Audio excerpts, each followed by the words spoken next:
மாணவர்கள் அறிவியல் பாடங்களை எளிதில் புரிந்து கொள்ள வேண்டும் என்பதற்காக ஒரு சில நடிகர்கள் பாடங்களை நடத்தினால் எவ்வாறு என்ற கற்பனையில் பாடங்களை நடத்தியிருக்கிறேன்.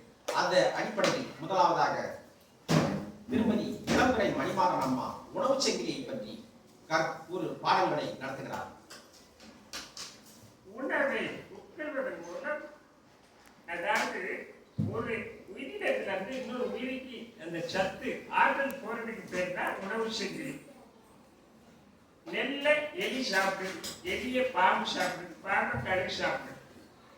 இது மாதிரி ஒவ்வொன்றையும் சாப்பிட்டதுனால அந்த ஆற்றல் ஒவ்வொரு உயிரினத்துக்கு ஒரு இருந்து கடைபிடிக்கப்படுறது பேர் தான் உணவு சங்கிலி. இந்த உணவு சங்கிலியில் ஏதாவது பாதிப்பு ஏற்பட்டால் நம்முடைய மனித குலத்திற்கே பாதிப்பு ஏற்படும்.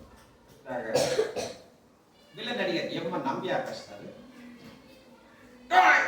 ஆயிரக்கணக்கான மரங்களை நாம் ஒரே நாளையில் வெட்டி வீழ்த்தினோம். ஆயிரக்கணக்கான மரங்களை ஒரே நாளையில் வளர்க்க முடியுமா?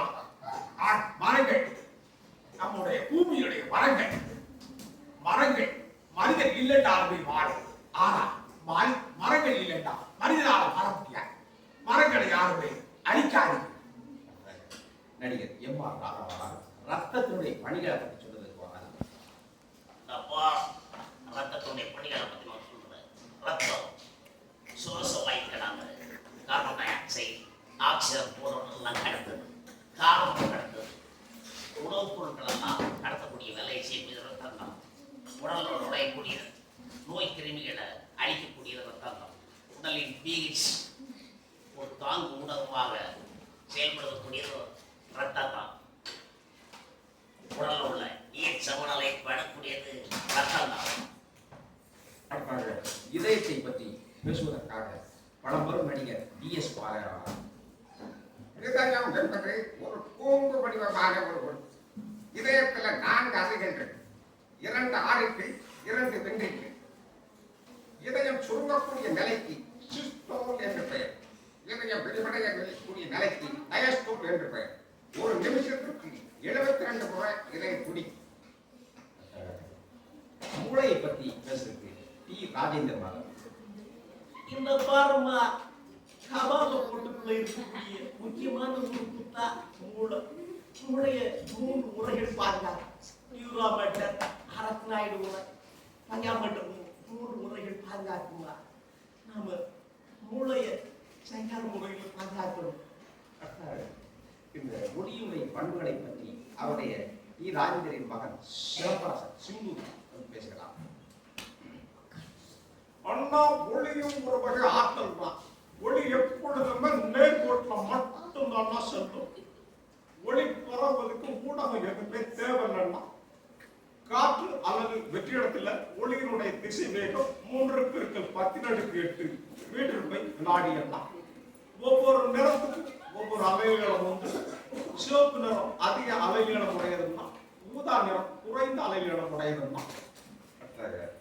ராக்கெட் எவ்வாறு ஏவப்படுகிறது என்பதை சார்வாசன் என்ற நடிகர் பேசுகிறார்.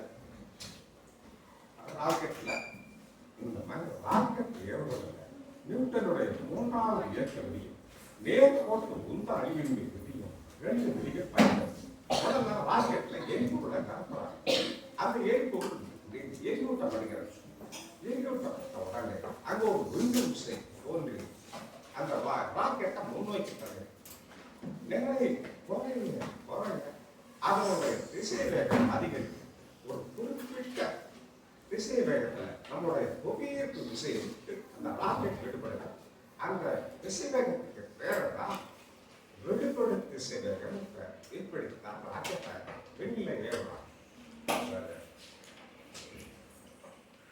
இது மழைநீர் சேகரிப்பு பற்றி மிகச்சிறந்த ஆளுமைகளான ஜெயலலிதா அம்மா பேசுறாங்க. மழைநீர் சேகரிப்பு என்பது ஒரு அவசியமான ஒரு திட்டம். இது எளிமையானது, சிக்கனமானது. இந்த மழைநீர் தொட்டியை நாம் எவ்வாறு அமைக்க வேண்டும் என்று சொன்னால், 3 அடி அகலம், ஒரு 6 அடி ஆழம், 2 அடி அகலத்தில் ஒரு குழியை தோண்டி முதல்ல பெரிய பெரிய கற்கள் எல்லாம் அதுக்கு மேலே சிறு சிறு கற்களை போட்டு மணலால் நிரப்பி மழை பெய்யக்கூடிய சமயத்திலே நாம் அந்த மழைநீர் தொட்டியில் நீர்களை சேமித்தோம் என்று சொன்னால் நமக்கு குடிநீர் பஞ்சமே வராது. மிகச்சிறந்த ஆளுமையான டாக்டர் கலைஞர் மகரந்த சேர்க்கை பற்றி பேசினார். மகரந்த சேர்க்கை என்பது ஒரு பூமியில் உள்ள மகரந்த தூளானது அதே பூமியில் உள்ள சூழல்களை சென்றடைகிறதா மகரந்த சேர்க்கை என்று அழைக்கப்படும். இது நன்மகரந்த சேர்க்கை. அயல் மகரந்த சேர்க்கை என்று சொன்னால் ஒரு பூமியில் உள்ள மகரந்த தூளானது அதே இடத்தில் உள்ள வேறொரு மலரின் சூழல் முறையை சென்றடைகிறது. அயல் மகரந்த சேர்க்கை என்று அழைக்கப்படும். ஒரு மலரிலே 4 பாகங்கள் உள்ளது. அல்லி வட்டம், புள்ளி வட்டம், மகரந்த தாழ் வட்டம், சூலக வட்டம். இந்த 4 பாகங்கள் மலரிலே இருந்தாலுமே இன்றியமையான பாகம் என்று சொன்னால் அது மகரந்த தாழ் வட்டமும் சூலக வட்டமும் தான்.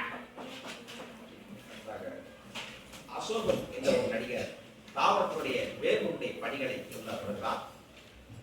அவர் என்ன சொல்றார்?